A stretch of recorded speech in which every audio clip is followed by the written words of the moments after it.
Hello बच्चों, तो कैसे हो आप लोग। यहाँ पर लेके आ चुके हैं बच्चों कक्षा 9वीं वालों के लिए विज्ञान का, जी हाँ, चैप्टर फर्स्ट हमारे आसपास के पदार्थ। इस वाले चैप्टर में से 6 नंबर के क्वेश्चन पूछे जाएंगे। उसमें से 4 नंबर का आपका ऑब्जेक्टिव वाइज रहेगा और एक 2 नंबर का क्वेश्चन रहेगा बच्चों। तो यहाँ पर मोस्ट इंपॉर्टेंट क्वेश्चन जो बताने वाला हूँ 100% आपका क्वेश्चन यहाँ से बैठने वाला है बच्चों। तो वीडियो को पूरा देखिए, यहाँ पर सारे क्वेश्चन हम एनालाइज करने वाले हैं, मोस्ट टाइम पे क्वेश्चन। तो आइए बच्चों शुरू करते हैं। पहला क्वेश्चन यहाँ पर देख लीजिए। पहला है, पदार्थ के कणों की क्या विशेषता होती है। ये क्वेश्चन बहुत इंपॉर्टेंट है, आपको 2 विशेषता यहाँ पर याद रखनी है। देखो, पदार्थ के कणों के बीच रिक्त स्थान होता है और ये कण निरंतर गतिशील होते हैं बच्चों। ठीक है, बहुत ही इजी वे में मैंने सारे क्वेश्चन यहाँ पर बनाए सिर्फ आपके लिए बच्चों। ठीक है, नेक्स्ट क्वेश्चन देखते हैं बच्चों। पदार्थ से आप क्या समझते हैं, तो क्या है, जिस पदार्थ में द्रव्यमान एवं आयतन होता है वह पदार्थ कहलाता है, जैसे टेबल, बुक आदि। ठीक है, ये क्या हो गए, आपके पदार्थ हो गए बच्चों। बहुत ही इजी वे मैंने सारे क्वेश्चन यहाँ पर आपके लिए बनाए बच्चों। नेक्स्ट क्वेश्चन है, देखो, वाष्पन से क्या समझते हैं। तो देखो, किसी द्रव का उसके क्वथनांक से नीचे तापमान पर स्वतः ही वाष्पन में बदलने की घटना वाष्पन या फिर वाष्पीकरण कहलाती है बच्चों। बहुत ही ईजी है, सिर्फ आपको 1-2 बार अच्छे से पढ़ लेना है बच्चों। आइए नेक्स्ट क्वेश्चन देखते हैं बच्चों। नेक्स्ट क्वेश्चन देखो बच्चों, क्वथनांक से आप क्या समझते हैं, तो क्या है आंसर इसका। देखो, वह स्थिर ताप जिस पर कोई द्रव वाष्प में बदलता है। क्वथनांक में क्या होता है, जो द्रव होता है वो वाष्प में बदल जाता है, तो वही आपका क्वथनांक होता है। तो यहाँ पर वो पूछ लेगा कि भाई शुद्ध जल का क्वथनांक कितना होता है, तो 100 डिग्री सेल्सियस, और केल्विन में ये वाला होता है 373 केल्विन। ठीक है बच्चों। अब गलनांक में क्या होता है बच्चों, देखो, वह स्थिर ताप जिस पर कोई ठोस, इसमें ठोस है, जो ठोस होता है वो द्रव अवस्था में बदल जाता है।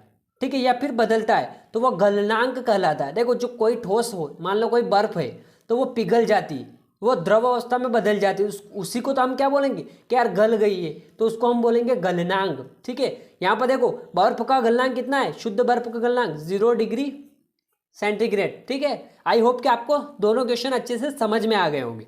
नेक्स्ट क्वेश्चन बच्चों, विसरण से आप क्या समझते हो। देखो, बहुत इजी वे में बताया, 2 पदार्थों के कणों का स्वतः ही मिलना। 2 पदार्थ हैं, मान लो वो दोनों आपस में मिलते हैं। ठीक है, तो वही क्या होता है, विसरण होता है। यहाँ पर उदाहरण देखो, पानी भरे बीकर में शाही की एक बूंद डालने पर वह संपूर्ण जल में फैल जाती है, आपस में मिल जाती है, तो वही उसका विसरण हो जाता है बच्चों। ठीक है, नेक्स्ट क्वेश्चन देखो, संघनन किसे कहते हैं। तो देखो, किसी गैस के द्रव अवस्था में बदलने की घटना संघनन कहलाती है। मान लो कोई भी गैस है, वो द्रव अवस्था में बदल जाती है, तो यही घटना आपकी संघनन कहलाएगी बच्चों। आई होप कि आपको बहुत मजा आ रहा होगा। नेक्स्ट क्वेश्चन देखते हैं बच्चों। ठीक है, नेक्स्ट क्वेश्चन है आपका, गुप्त ऊष्मा किसे कहते हैं। देखो, 2 तरह की होती है, गलन की गुप्त ऊष्मा होती है, ठीक, और एक होती है आपकी वाष्पन की गुप्त ऊष्मा। तो यहाँ पर गलन की गुप्त ऊष्मा पढ़ेंगे, फिर वाष्पन की मैं समझा दूंगा। देखो, तो वायुमंडलीय दाब पर 1 किलोग्राम ठोस, मतलब शुद्ध ठोस को उसके गलनांक पर द्रव में बदलने के लिए आवश्यक जो ऊष्मा होती है, वही ठोस की गलन गुप्त ऊष्मा होती है। ठीक है, ये हो गया गलन गुप्त ऊष्मा। अगर यहाँ पर पूछ ले वाष्पन गुप्त ऊष्मा क्या है, तो आपको कुछ नहीं करना है, यहाँ पर ठोस की जगह क्या लिख देना है, द्रव, और गलनांक की जगह आपको क्वथनांक लिख देना है।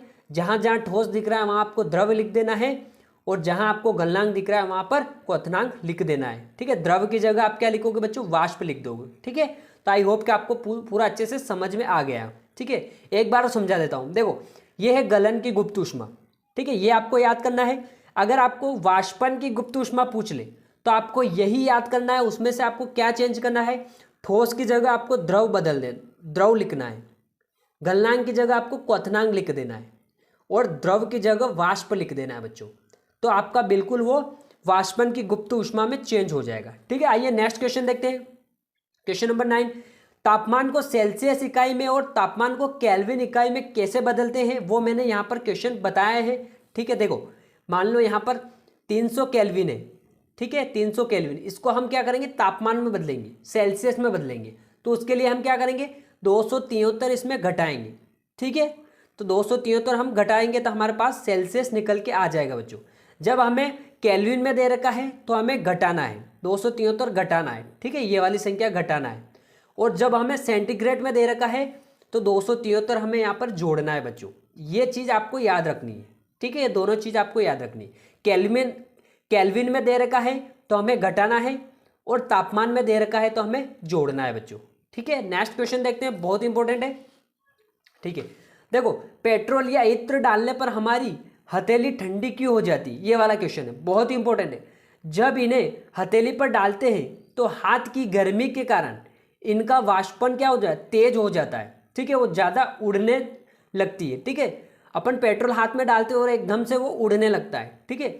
इसके लिए ये ऊर्जा हथेली से लेते हैं और वो ठंडी हो जाती है। बिल्कुल आपको ये 100% आएगा, ये याद कर लेना बच्चों, ठीक है। टॉप 10 क्वेश्चन मैंने बता दिए हैं बच्चों, इन्हीं में से आपके क्वेश्चन बनेगा, ठीक है, मैं 100% गारंटी ले रहा हूँ बच्चों, तो यहीं से क्वेश्चन बनेगा। तो आई होप कि आपको पूरा अच्छे से समझ में आ गया बच्चों। अभी के लिए इतना ही, मिलते हैं नेक्स्ट चैप्टर के साथ कुछ इंपॉर्टेंट क्वेश्चन के साथ। थैंक यू बच्चों।